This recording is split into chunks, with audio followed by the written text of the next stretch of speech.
Cái này ơi, nó mà giờ bây giờ ngâm mùa ha, đã lỡ thì chưa trả ơi,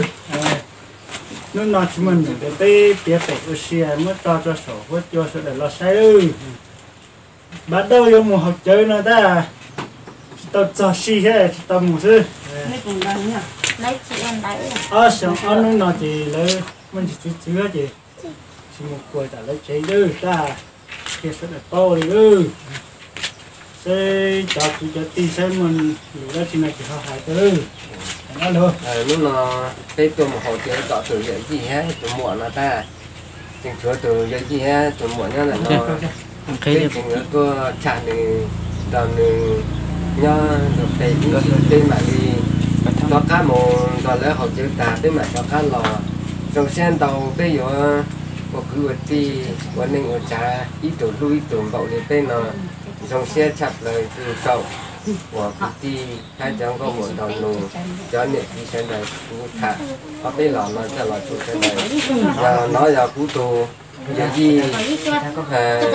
họ nói làผู้ตัวมัวChắc là nó còn có này. họตัวlà cái mộtตัวอย่ายี่haตัวมัวจะให้มาthì đầu tụi nó thì giờ bây giờ này dừng gọi cái gì vậy ta xanh thì thảo bây giờ nó cho là chủ sậu thì ra tại cho phải thì ra tại sao vậy gì ha cho muộn nên thì thảo Mình sẽ còn nhau thì tôi nói gì sẽ giờ có xanh này để có thả cho sổ mò giờ có xanh này thì chơi sư một thả em mày mà thả kéo tôi xe cho ta đầu cái ở chơi mà tôi chỉ tôi ha nó sẽ mò xe từ cái nhựa nó sẽ mò đây mà thả bây giờ là cái为什么老当老话了？我这边就比较皮啊，都好这别人都